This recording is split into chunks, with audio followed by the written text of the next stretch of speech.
The American Red Cross was founded in 1881 by Clara Barton as a nonprofit humanitarian organization that provides emergency assistance as well as disaster relief and disaster preparedness education. Clara Barton had been a hospital nurse during the American Civil War. My name is Michelle Gibson. The International Committee of the Red Cross was founded in Geneva, Switzerland in 1863 with the stated purpose of protecting victims of conflicts and providing them with assistance. Barton learned of the Red Cross in Switzerland and went to Europe in 1869 and became involved in its work during the Franco-Prussian War between the Second French Empire under Emperor Napoleon III and the North German Confederation under Chancellor Otto von Bismarck. The Second French Empire ended with the defeat of Napoleon III's military forces to the Germans. Interesting side note about the Franco-Prussian War is that it was said that the German Chancellor Otto von Bismarck manipulated the situation to cause the war by dispatching the Ems telegram on July 14th of 1870, inciting the Second French Empire to declare war on the Kingdom of Prussia on July 19th of 1870. Bismarck also annexed Alsace-Lorraine on the border with Germany, which was part of France as a result of the Franco-Prussian War. We are told that France's determination to regain Alsace-Lorraine and fear of another Franco-German war, as well as British apprehension about the balance of power, became factors in the causes of World War I. At any rate, Clara Barton returned to the United States determined to start the Red Cross in America. She had connections in upstate New York, and the American Red Cross was established on May 21st of 1881 in Dansville, New York, and the first local chapter was at the English Evangelical Lutheran Church of Dansville. Other names involved in the establishment of the American Red Cross included Senator Omar D. Conger, who had a home in Dansville where its founders met, even though Conger was one of the senators for Michigan and had lived and worked in Port Huron in Michigan's region known as the Thumb. Ohio Representative William Lawrence was also involved, who was noted for attempting to impeach President Andrew Johnson in 1868 and for his role in creating the Department of Justice in 1870. John D. Rockefeller was amongst several that donated to create a national headquarters near the White House in Washington, D.C., said to have been built between 1915 and 1917. When I found this photo of John D. Rockefeller, I found this excerpt on a website called Scientific Dictatorship. And the article it was from, called The American Red Double Cross, can't be found. Moving right along, nothing to see here, right? The first official disaster relief operation of the American Red Cross was responding to the Michigan Thumb Fire, which started on September 5th of 1881 with hurricane-force winds and hot and dry conditions. This was less than 4 months after the establishment of the American Red Cross, with the participation of the Michigan Senator Omar D. Conger, who had lived and worked in Port Huron in the Thumb, as mentioned previously. As a matter of fact, around 10 years earlier, there was a fire called the Port Huron Fire on October 8th of 1871, which burned a total of 1.2 million acres of Michigan's Thumb region. This was the exact same day as the Great Chicago Fire and the Peshtigo Fire in Wisconsin, as well as 2 other fires in Michigan, in Manistee and Holland. All coincidences? Interesting to note the following descriptions that accompanied the 1881 Michigan Thumb Fire. Soot and ash from the fire caused sunlight to be obscured in places on the U.S. East Coast, and in New England, the sky had a yellow appearance, which caused a strange luminosity in and on buildings and vegetation, and Tuesday, September 6th of 1881 became known as Yellow Tuesday because of this unsettling event. Early false flags. Problem, reaction, solution. Did they actually create the disasters and then provide the response to the disasters? Let's take a close look at the next major disaster the American Red Cross responded to in this light, which was the Johnstown Flood in Pennsylvania that took place on May 31st of 1889. The Johnstown Flood was caused by the catastrophic failure of the South Fork Dam. The South Fork Dam was said to have been an earthwork built between 1838 and 1853 as part of a canal system as a reservoir for a canal basin in Johnstown by the Commonwealth of Pennsylvania.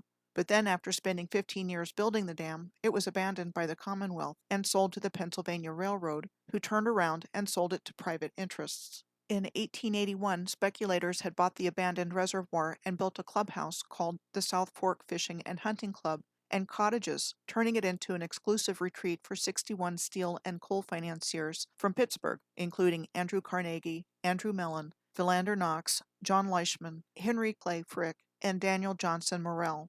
The South Fork Fishing and Hunting Club was a Pennsylvania corporation and owned the South Fork Dam. What we are told was that the dam failed after days of unusually heavy rain and 14.3 million tons of water from Lake Conemaugh, which devastated the South Fork Valley, including Johnstown, which was 12 miles downstream from the dam, killing an estimated 2,209 people and causing $17 million in damages in 1889, which would be $490 million in 2020 dollars. Wow. Look at all the electric poles and wires of the aftermath of the flood in Johnstown. Though there were years of claims and litigation, the elite and wealthy members of the South Fork Fishing and Hunting Club were never found liable for damages. In 1904, the South Fork Fishing and Hunting Club Corporation was disbanded, and its assets were sold at a public auction, and there were permanent exhibits in many places, like Atlantic City, depicting the horrors of the Johnstown flood experience for public consumption. Along with exhibits depicting the Johnstown flood, exhibits about the Galveston flood were also to be found, like this one at the 1904 St. Louis World's Fair, said to have resulted from a hurricane on September 8th of 1900 in our historical narrative, and which has been described as the deadliest natural disaster in United States history. Clara Barton was forced out as president of the American Red Cross in 1904. Mabel Thorpe Boardman stepped into the leadership role and, we are told, worked with senior government officials, military officers, financiers, and social workers. Professional social workers made the organization a model of progressive era scientific reform, which was described as a period of widespread social activism and political reform from the 1890s to the end of World War I in 1918. The movement had the stated objectives of addressing problems created by industrialization, urbanization, immigration, and political corruption. It was the time of antitrust laws, women's suffrage, and during which time the U.S. Food and Drug Administration came into existence in 1906. It was also the period of time during which the RMS Titanic sank, and for which the New York chapter of the American Red Cross, along with the Charity Organization Society, gave money to survivors and dependents of those who died after, we are told, the Titanic sank as a result of striking an iceberg on April 15th of 1912.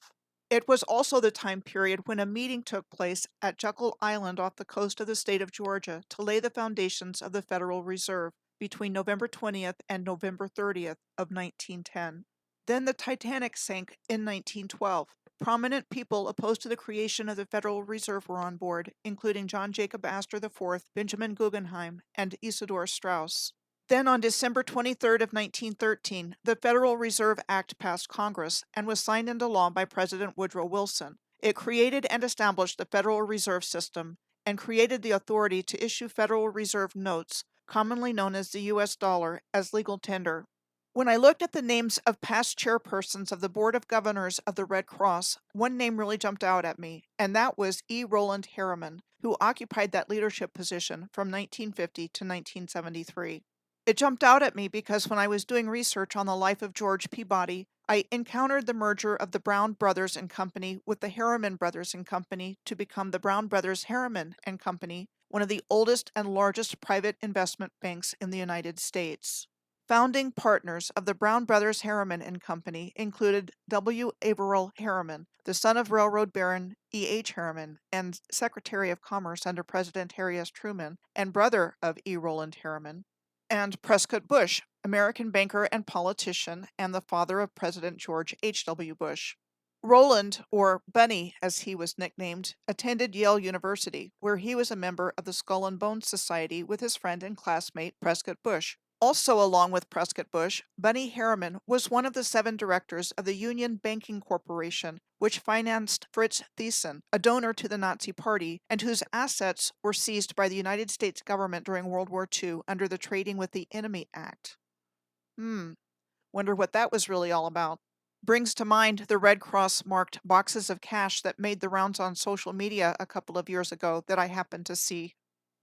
I am really getting the impression that the Red Cross does not operate as advertised and is, among other things, a really sophisticated money laundering scheme, only it doesn't start out as dirty money, but as charitable donations.